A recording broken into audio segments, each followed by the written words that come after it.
Bonjour Frédéric Ancel Bonjour. et bienvenue en Israël sur Tandem TV aujourd'hui vendredi 13 décembre. Alors vous êtes géopolitologue, docteur en géopolitique de l'université Paris 8, professeur de relations internationales et maître de conférences à Sciences Po Paris, auteur de nombreux ouvrages sur la géopolitique et la diplomatie. Alors c'est tout naturellement que j'ai souhaité avoir votre éclairage et votre analyse sur ce qui se passe dans notre région depuis moins d'une semaine. Tout d'abord, comment cette coalition disparate de rebelles anti-Assad a-t-elle pu prendre le pouvoir aussi rapidement, Frédéric Ancel? Alors, d'abord, il y a une raison directe et cette raison, elle est militaire. Très concrètement, c'est l'écrasement du Hezbollah par Israël.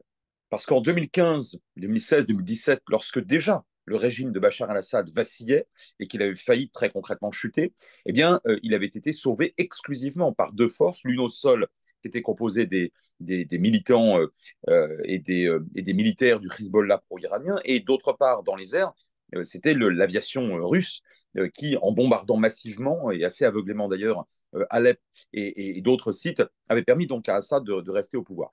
Là, le Hezbollah a pris des coups tellement durs de la part d'Israël ces derniers mois et ces dernières semaines encore qu'il n'a pas pu aller soutenir concrètement le pouvoir d'Assad.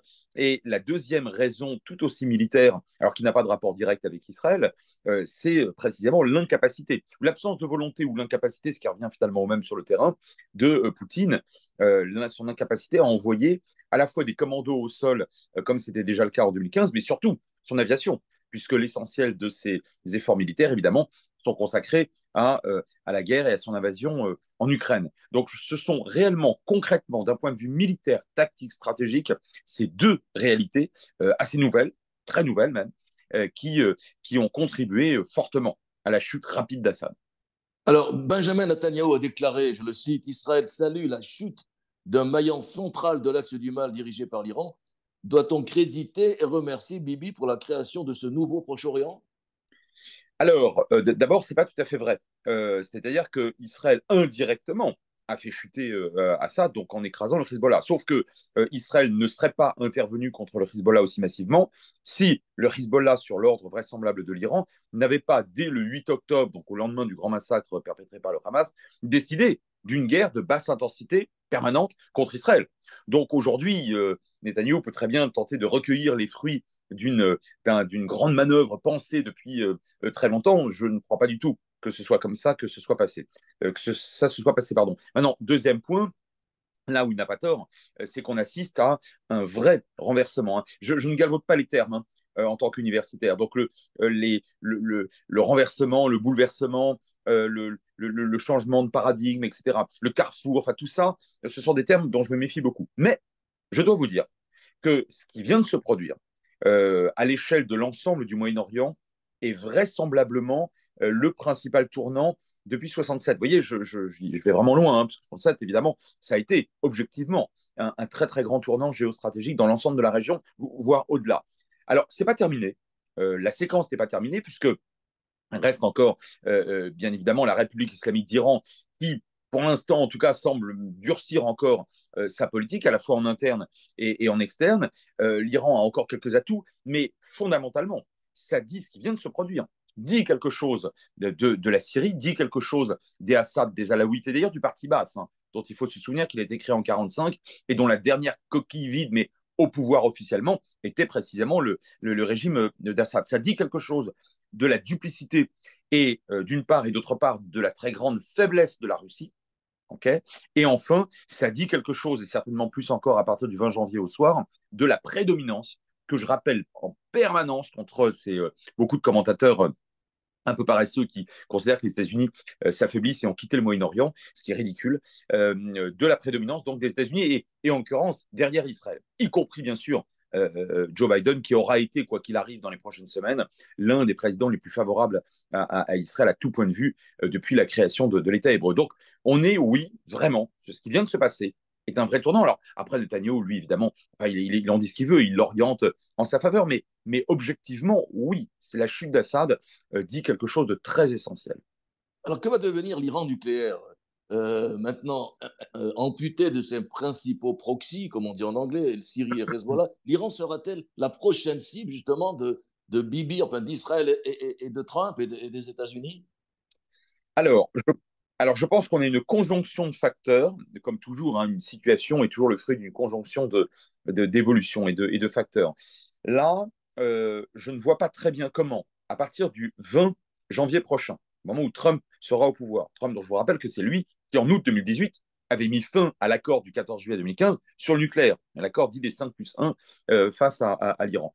Je ne vois pas très bien comment, avec les États-Unis dirigés par Trump, avec une détermination effectivement de Netanyahou, en tout cas liée au nucléaire iranien, qui ne date pas d'hier, avec l'affaiblissement absolument désastreux et en fait l'isolement géostratégique du Hezbollah, la rupture du continuum pan-chiite, comme j'aime bien l'appeler, entre donc pratiquement Beyrouth et Téhéran. Bon.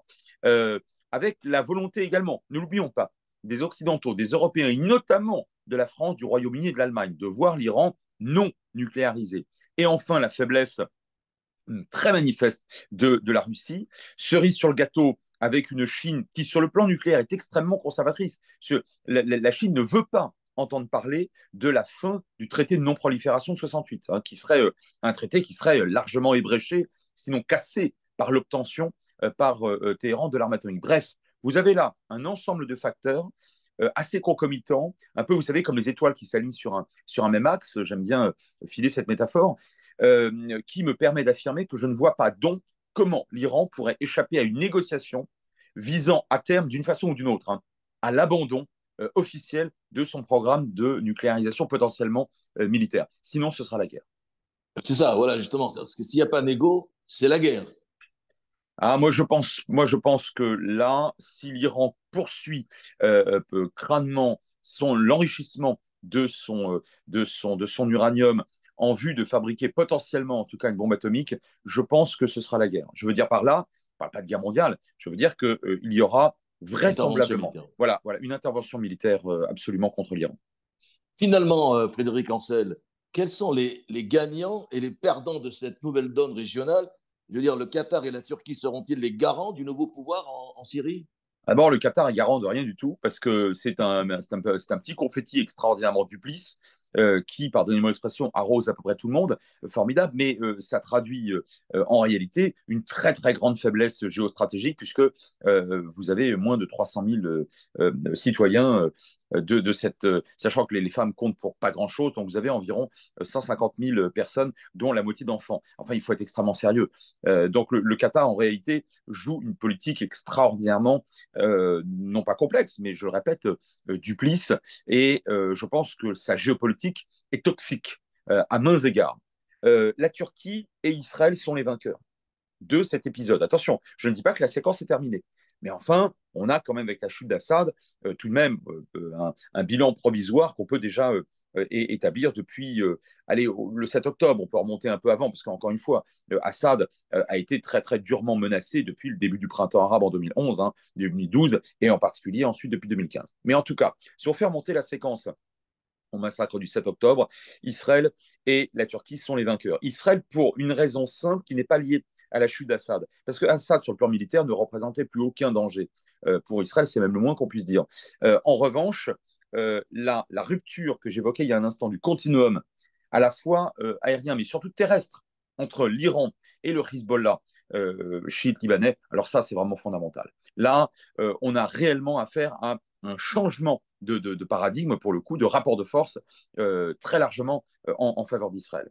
Maintenant, en face, enfin, au nord de la Syrie, disons, la Turquie, bien sûr. La Turquie, bien sûr, est vainqueur parce qu'aujourd'hui, elle est en train de voir s'installer un pouvoir qu'elle a très largement permis, enfin, je veux dire, dont ses préparatifs ont permis l'avènement quand même, hein, puisque Idlib, d'où vient cette coalition, n'a qu'une seule frontière, c'est la frontière turque, et de toute façon, ces gens-là sont des musulmans sunnites ultra-conservateurs, voire islamistes radicaux pour certains, exactement ce qui se trouve la tendance qui prévaut au pouvoir à Ankara depuis 2002, depuis l'arrivée au pouvoir de l'AKP avec Erdogan en 2003. Bon. Donc c'est un pouvoir qui sera au pire ami, au mieux carrément allié d'Ankara, et c'est un pouvoir qui va lui permettre, qui va lui laisser les coups des franches dans la zone kurde, considérée par Ankara comme infesté de terroristes. Pour le pouvoir en place en Turquie, j'ai quand même le sentiment, depuis maintenant une grosse vingtaine d'années, que tout Kurde correspond à un terroriste. Donc, de ce point de vue-là, vous avez une possibilité pour la Turquie de renvoyer chez eux en Syrie entre 2 et 3 millions, voilà, c'est ça, de réfugiés syriens. D'ailleurs, je dis renvoyer, mais beaucoup souhaitent bien évidemment rentrer chez eux, si tant est qu'ils aient encore un chez eux dans ce pays totalement en ruine. Mais vous voyez, donc c'est vraiment quelque chose de très. C'est une vraie victoire en réalité, sans que ça ait coûté d'ailleurs un seul soldat à la Turquie. Alors, deux dernières questions. On a rapidement parlé de la Russie, mais alors, quid maintenant des bases méditerranéennes de Tartous et de l'Ataquier aussi? Quid de tout ça? Est-ce elles sont menacées? Est-ce qu'elles vont rester? Qu'est-ce qui va se passer?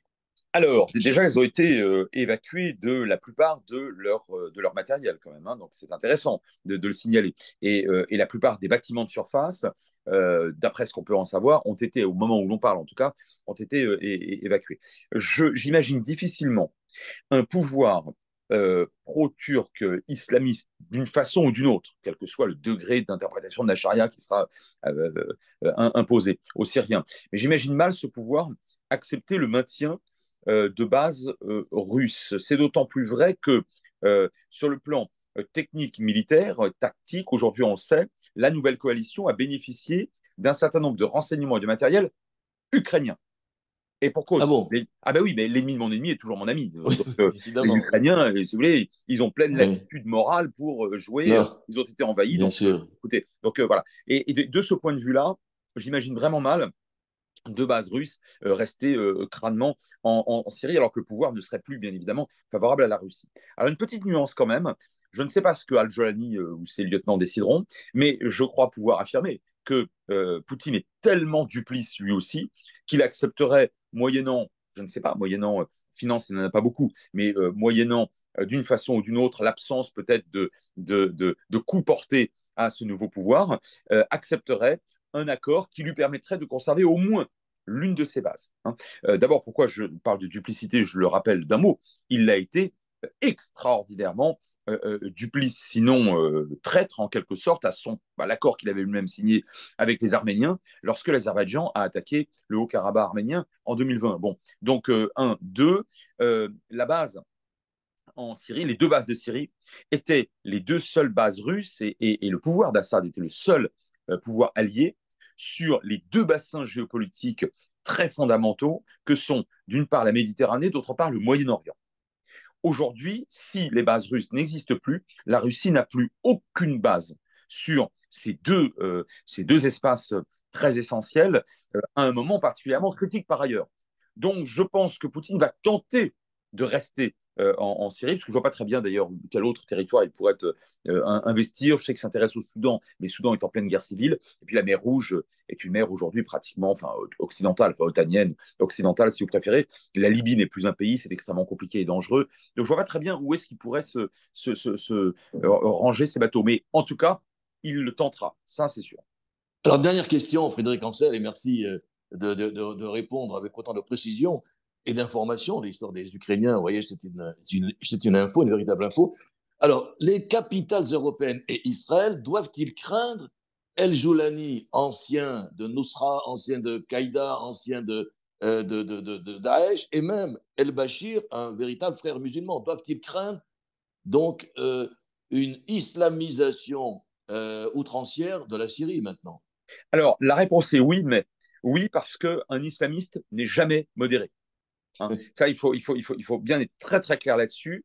Quel que soit son degré de fanatisme, je ne parle bien évidemment pas des musulmans, je parle des islamistes, dont le projet politique correspond à une instrumentalisation de la religion et une lecture extrêmement rigoriste d'un certain nombre de versets qu'en général ils connaissent extrêmement mal. Peu importe, parenthèse fermée. En tout cas, on doit toujours être extrêmement méfiant vis-à-vis des fanatiques, quels qu'ils soient, et notamment des islamistes dans la région. Et d'ailleurs, vous le rappelez très bien, beaucoup ont un CV qui n'est pas celui d'un gentil social-démocrate En centriste costume trois pièces, américain et en humaniste. costume trois pièces, oui. Voilà, c'est ça. Donc, bien sûr, maintenant, mon espoir est le suivant. C'est une forme de pragmatisme. Je ne parle pas de modération, vous l'avez bien entendu, mais je parle de pragmatisme. Aujourd'hui, si je suis à la tête de cette coalition, par ailleurs hétéroclite, au pouvoir en Syrie. Je dirige quoi? Je dirige des ruines. Je dirige un pays profondément traumatisé, extrêmement mosaïque, qui doit accueillir 3, 4, peut-être 5 millions de réfugiés de retour dans ses frontières. Autour à mes frontières, j'ai deux puissances absolument redoutables face auxquelles je ne peux pas tenter quoi que ce soit de sérieux. Je pense évidemment à la Turquie, mais enfin la Turquie, je le répète, sera sans doute un État ami, et je pense bien évidemment au sud à Israël. Bon, qui n'a pas beaucoup d'humour, hein, c'est animaux à la guerre. Hein. Bon, donc y compris au Liban. Donc, si vous voulez, qu'est-ce que j'essaierai de faire? J'essaierai de d'étendre, comme l'a tenté Daesh il y a quelques années, dans un Irak complètement effondré, mais dans une situation géographique très très différente. J'essaierai d'étendre une forme de djihad à l'ensemble du Moyen-Orient, en passant par où? Par la Jordanie, qui est protégée par les puissances occidentales et par Israël, en allant où? Faire le coup de feu au Liban contre le Hezbollah ou ce qu'il en reste. Oui, peut-être, pourquoi pas. En allant en Irak, mais de toute façon, à l'ouest de l'Irak, comme à l'est de la Syrie, vous avez encore une imprégnation très forte de Daesh, donc les anciens camarades, on va dire ça comme ça, avec beaucoup de guillemets, qui considèrent Al-Jolani comme un traître. Je vois pas. Je vois pas en quoi ce serait aujourd'hui intéressant pour des gens qui militairement sont de véritables va-nu-pieds dans un pays parmi les plus détruits, les plus pauvres du monde, d'aller faire les oiseaux à l'extérieur. Je peux tout à fait me tromper, mais je pense que par simple prudence géopolitique, on va l'appeler comme ça, par simple pragmatisme, au moins dans un premier temps, eh bien, je pense que cette coalition islamiste se contentera d'appliquer ce qu'elle veut bien appliquer, on verra bien, à l'intérieur de ses frontières et obtenir des subsides depuis l'international pour tenter de construire quelque chose de façon à ne pas se faire renverser par une population qui constaterait que finalement, c'est pas mieux que soit ça, en tout cas d'un point de vue socio-économique. Avant de vous quitter, Frédéric Ancel, 2 mots sur les Kurdes. Quid des Kurdes maintenant? Ah bah oui, les Kurdes, nos alliés, les alliés des Occidentaux, des gens qui, pour l'essentiel, sont tout à fait, à la fois, laïque, en tout cas, respectent une véritable laïcité, respectent pour l'essentiel l'égalité homme-femme. Dans la région, c'est bon à prendre. Hein. Je veux dire que c'est extraordinairement précieux parce qu'extraordinairement rare. Et ce sont des gens qui ont lutté contre Daesh, qui luttent contre certains groupes d'Al-Qaïda et d'autres groupes islamistes radicaux, qui doivent lutter par ailleurs contre une forme d'impérialisme turc extrêmement agressif au nord de l'Irak, mais également aujourd'hui au nord de la Syrie. Pour tout ça, vous le savez, je pense que voilà, et vos auditeurs le savent très bien. Donc, je pense personnellement, à la fois en tant que géopolitologue, mais en tant que citoyen français et européen, qu'il faut continuer, pas continuer, qu'il faut accroître notre aide aux Kurdes, et notamment pour être sûr que cette coalition islamiste au pouvoir, dont on ne sait pas ce qu'elle fera demain à Damas, mais pour être sûr que cette coalition ne cherche pas aux côtés peut-être de l'armée turque, à évincer une fois de plus, en quelque sorte, les Kurdes de leur territorialité qui se trouve au nord-est de la Syrie. Donc moi, je pense que pour l'instant, les Kurdes tiennent la dragée haute à cette coalition parce que territorialement, ils sont relativement bien implantés. Je pense que les Occidentaux ont une vraie responsabilité vis-à-vis de nos alliés face à l'islamisme radical dans la région. Frédéric Ancel, merci d'avoir répondu à nos questions Merci sur à vous. Tandem TV. Je vous souhaite une excellente journée. Bonne journée à vous. Au revoir. Au revoir.